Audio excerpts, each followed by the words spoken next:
My best friend took her own life, and when I needed my fiance to support me, I found him supporting himself into my sister. I'm sorry if this is annoying, I can't stop thinking about it, and for some reason, I feel more secure venting it to strangers rather than people who know me and can judge me more in depth. I won't lie, I have been suspecting that my fiancé was having an affair, but I didn't have any solid evidence to accuse him. Even then, I had a feeling that I didn't want to dig any deeper because I was scared in case what I was suspecting was true.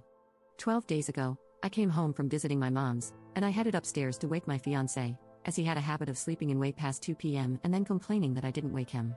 I opened the door, and all I saw was my practically exposed sister rushing to try and get out of a piece of clothing that belonged to me.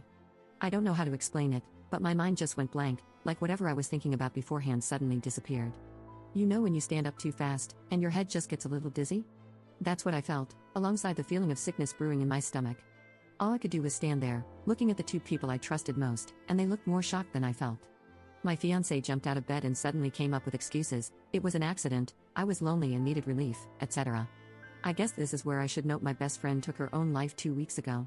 The girl I knew for over 15 years was suddenly out of my life, and even though I'm surrounded by people, I've told my fiancé about how alone, devastated, and guilty I feel that I couldn't have done anything to help her.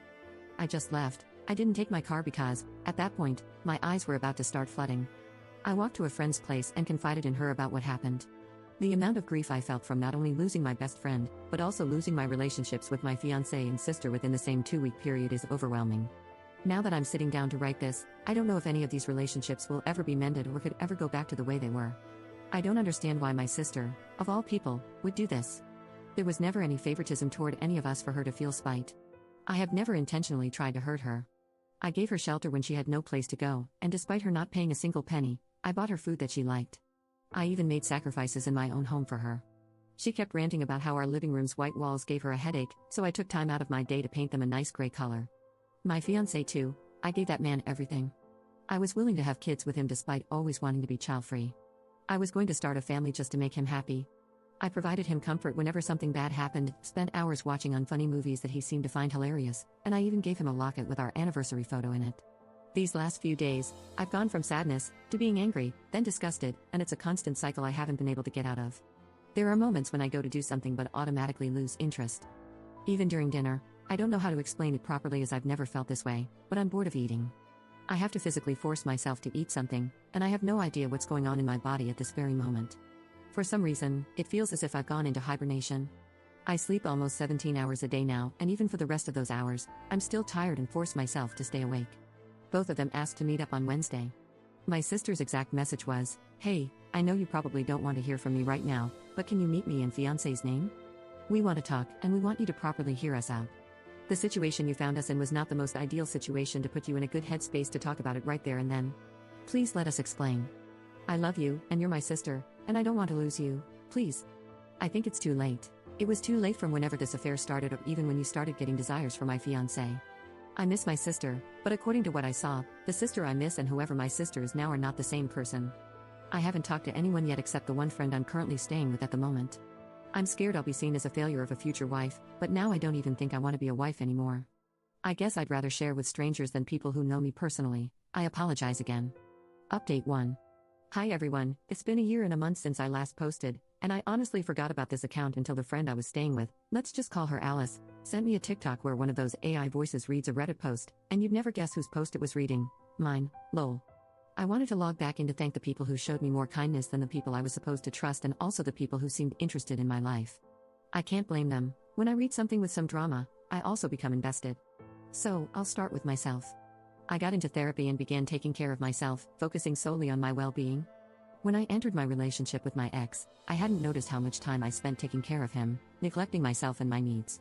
It was one of those relationships where you don't notice the faults until you leave and become a sort of spectator of what the relationship actually was. I think part of me was so invested in believing he was a good guy because past relationships had hurt me before, that I tried very hard to hold on to the idea that I had finally found someone who was different. Loving the wrong person can lead to devastating consequences, and I just happened to do that exact thing. Whenever I had seen stories before about people staying with their cheating partner, I was so quick to criticize how stupid that would be and thought, what did you expect, when they cheat again? But now that I've been through that, it was eye-opening. It's not easy to just up and leave behind someone you had invested so much love, time, and effort into.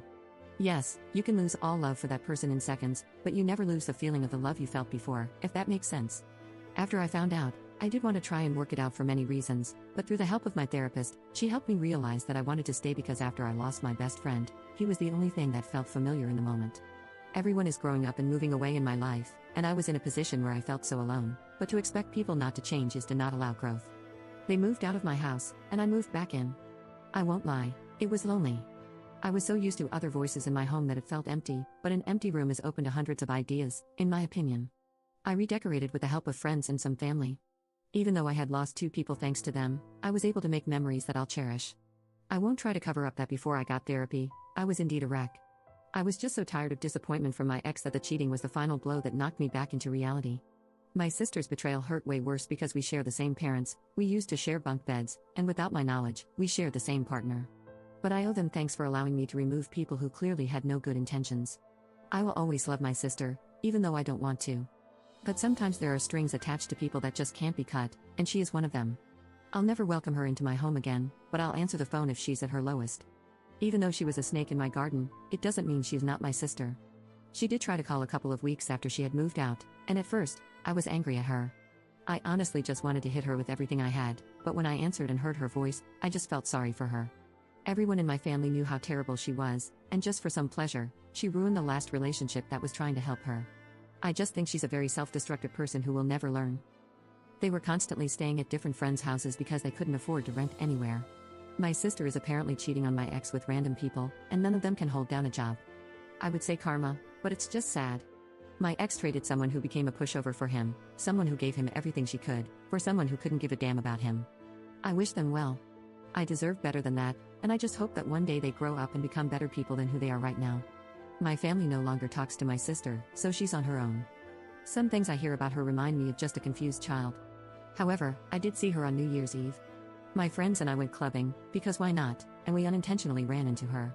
At first, I tried to ignore her and just pretend I didn't see her, but she ended up coming up to me and tried to talk to me as if nothing happened. As the ex-partner, I wanted to slap her, but as her sister, I wanted to hug her and ask her why she did it, but I did neither and just left. After we removed labels of sister or her partner's ex or whatever, we share the same DNA, and that will always be the thing that connects us. As for my dating life, I'm currently seeing someone and have been since November 2023. I deserve happiness, and I deserve a lot more than what my ex gave me. However, I'm still dealing with issues from that relationship that have me in moments of guilt for not giving my full trust. I'm happy that he understands and listens to me when I have concerns, but I don't want to constantly live with issues I carry because of someone else. We're taking it slow, and he always reassures me. He's a good guy, and I'm happy he's in my life. I will find my peace with the situation eventually, but I'll have to work to get to that point, and that's okay. Sorry for the ramble, but this is still sort of a vent post. I have a lot of mixed emotions that I haven't been able to untangle. Thank you to everyone who listened, reached out, and gave advice. I appreciate that so much, and I hope everyone had a good new year. Relevant comment. I'm curious how the meeting with your parents went, or if you ever ended up meeting the both of them for her BS excuses. Not that it matters, I'm glad you are better and moving on. I did tell my parents, and the conversation was really hard for me. They were furious, but it was obvious by how my dad was responding to things I was saying that he was much more angry at my sister than my mom, which I understand since he came from a broken home due to his father's infidelity. My mom wanted to go low contact at first because she didn't want to outright cut off her daughter, and I understood, but I didn't tell them the truth with the intent that she be cut off. I did let them know that all I wanted from the conversation was an understanding that I will not be in the same room, never mind the same building, as her at the same time. My dad did call me one evening to let me know that my sister and my ex showed up for a surprise dinner and gave a sob story about how things happen. The funniest thing they said was, "Sometimes people fall in love with the wrong person to meet the right one," said by the woman who currently cheats on the man she supposedly loves. My sister did get fully cut off after she got caught stealing from my aunt's house. She was supposed to babysit and stole all sorts of things like electronics and my nephew's stuff. As for meeting up with them, I did not.